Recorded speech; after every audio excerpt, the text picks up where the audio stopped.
Lydia, quite a performance. 10 under par, 62. That ties the all-time 18-hole scoring record here at the A&A Inspiration. Just take us through the round, and at what point, if at all, did you regain consciousness? Yeah, I got off to a flying start, birding the first hole.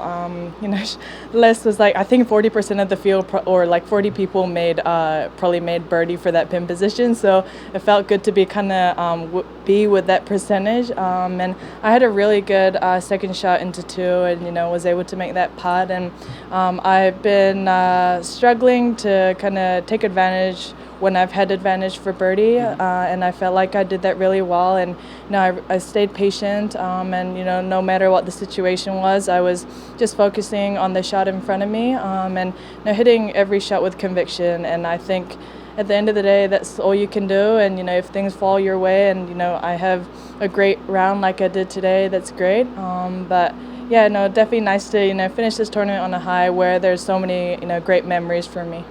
You took us through 1 and 2. If you can take us through 4, 6, 7, and 9 birdies there, that put you out at 29 to tie a 9-hole major scoring record as well. Records all day long for yourself. If you can just take us through the rest of that front 9.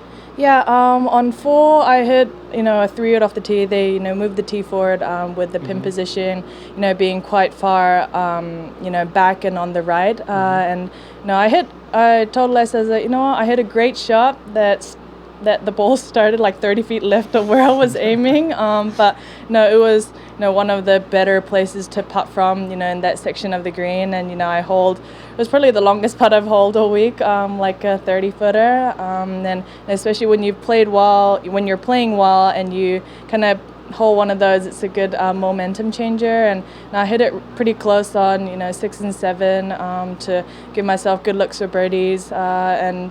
And I think that birdie on 9, after hitting an iffy tee shot and hitting a great driver off the deck for my second one, I think I took advantage of the couple good shots that I hit. So yeah, I felt like I was just on the rhythm of things, and especially the front 9, I think I hit all the greens or most of the greens, so I was having most of the time good looks or birdies, and it's a lot easier I guess mindset to be playing it rather than try and chase pars. And I think there were a couple times in the back 9 where I needed to make up and down, and I was able to do that. So it was for most part stress free, but I think when I got in the rough, I had decent lies, and I think when it's your day, those things kind of follow. So yeah, I just tried my best out there, but Patty's been playing amazing golf, especially at a major, and she's coming down the last at 18 under par or something. I think that's super impressive, and especially only this year being the second year out for her. So yeah, I was close, but just not there yet. So close. Take us through, you've had some amazing finishes across your illustrious career, especially at Mission Hills. Where does this one jump to on the list? Yeah, I finished really strong last year. On the last round, I shot a 6 under or something, and then got into the top 10. And to me, going into today, I didn't want to play conservatively. It came out so right in my head. I just wanted to go out there and play as aggressively but as smart as I can. And I think to some point when you're so far behind, all you know is that you need to make as many birdies as you can. So it was, not a bad position to be in. I think Sean gave me a little pep talk on his way to the Masters while I was, warming up today. And this place is, so many great memories. Me jumping in to Poppy's Pond with my family and team, and having my second major championship win here. And even though we don't technically have fans here, the members were out, watching us, and they've always, supported, me on and all of us, and they love seeing the LPGA here. So, it's one of our favorite stops. I love California, and hopefully, I know this is the 50th year the LPGA's played here. But hopefully we'll be here for 100 and 150 years and 200 years, even though I will not be playing in 100 years. Yeah. Questions? Jeff? Question. You mentioned Sean gave you a pep talk today. I'm wondering what he told you. Yeah, I was chipping, and my phone rang, and I was like, it's either a scam call, which is very highly likely thing, or Sean. And then I looked and it was Sean. I knew he was on his way to the Masters, and he said, he always goes like, "What up, Lids?" That's how he starts pretty much every conversation. And he said, "You know what? This how many shot lead back I am. It's never like too far away." So he just told me to go out there, play my own game, and I said, "Yeah, I'm just gonna have fun, play my own game, and see where it takes me." And he said all week, make sure to play with 100% conviction, and I felt like I was able to do that the best today, and I think that's a huge learning curve for me as well. Judd? Was there any opportunity for you, given your lie on 18? Not sure how familiar you were with the scoring and situation.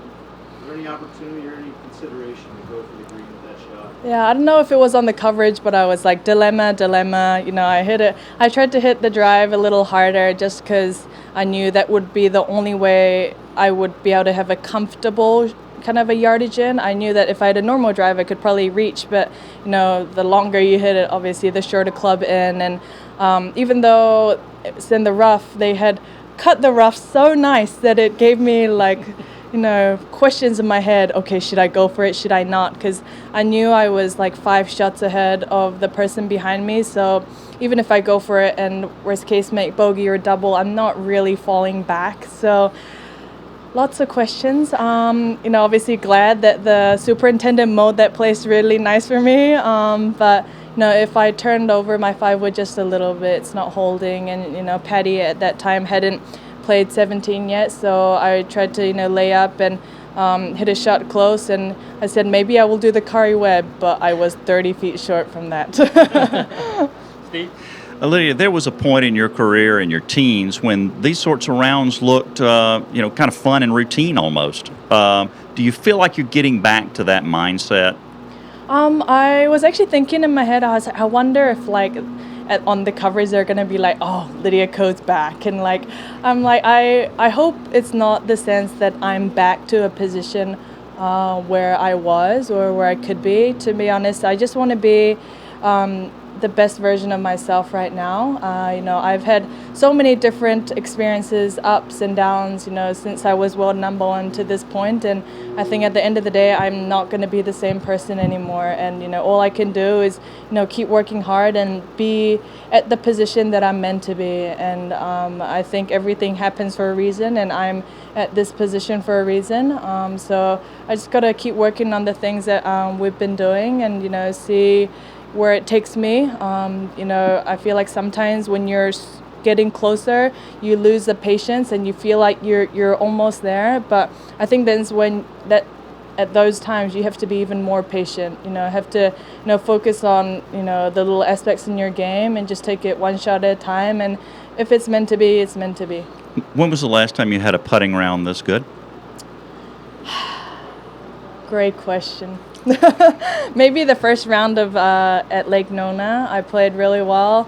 I just kind of got off to a good momentum, but the last few weeks I've been really struggling. Last week on the last day, I think I putted one off the green and still 3-putted, and then 3-putted 3 more times and on top of that. So I think there was a little bit of frustration, and to me, speed is such a big key, and I think I just have to, work on my drills and keep working on, being more confident and, keep it simple, and hopefully, putts will drop more. Hey, Amy? You had said that you clarified with Sean when he said conviction versus commitment. What's the difference, and what does the conviction entail? Yeah, he was going on and on about it, because I was like, yeah, playing with 100% commitment, and he's like, no, I think it's 100% conviction. I think conviction, you're right at it, doing it. And I was like, okay. I was like 100% conviction. But, I think the area that Sean's really helped me is to sometimes, call me and he'll say a few things and I'll be like, whoa, that was like way too much. Not technical stuff, but he kind of gives me a word slap, wake up. And I think that's what we all need at some points. Sometimes you just get in the way of yourself. I know that sometimes I get in the way of myself, and at the end of the day, all I can do is, it's me against the golf course. And sometimes the me part is the really hard thing to get over. And he's been really helpful to, clear those questions and kind of build the confidence in me. To be honest, coming into this week, I wasn't really sure where my game was at. Obviously, I played really well coming up into Kia, but Kia was like a kind of a flustery week that I wasn't sure like how this week was gonna go. But he said, what, you're playing well and you've got a good chance at it. And at some points I kind of didn't believe him, but I think he's been great to just build that confidence in me. And he's been a huge help just outside of obviously in the technical standpoint, but outside of that too. Just one more real quick. You just said you didn't want them saying that you were back. Do you feel like you went anywhere? I think, this was another Sean thing. He said we're always in the position or we're at the place that we're meant to be at that time.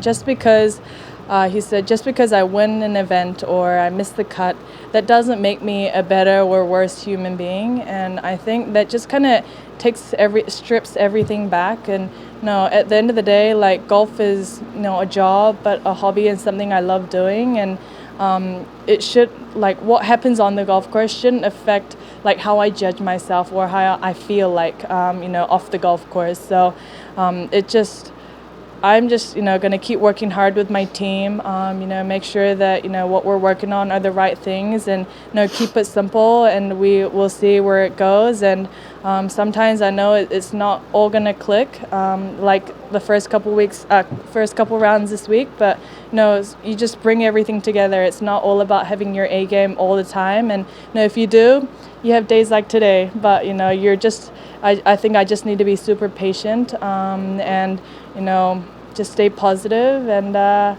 see for the rest of the season. You start your warm-up routine on the range with a few one-handed wedge shots. I'm wondering, do you always do that, and what purpose does it serve? There's not a lot of purpose. I kind of do a few with my right hand and then some with my left hand, and I kind of watch out to make sure that nobody's in front of me when I do my left hand, because I shanked it, a few times when I was practicing. But I like to use the bounce a lot, especially when I'm chipping and pitching. So when I do it with the right hand, that's kind of the purpose of it. But it's more for just casual giggles. S and giggles. Everybody knows what the first word is. Yeah. We'll open it up, Doug, on Zoom if you can. You got a question or two? Yeah, I do. Thanks. Lydia, absolutely fantastic round of golf. A couple of questions for you. I wanted to ask you, what was going through your mind after you started with Birdie Eagle? My mind, I was hoping I would not make bogeys.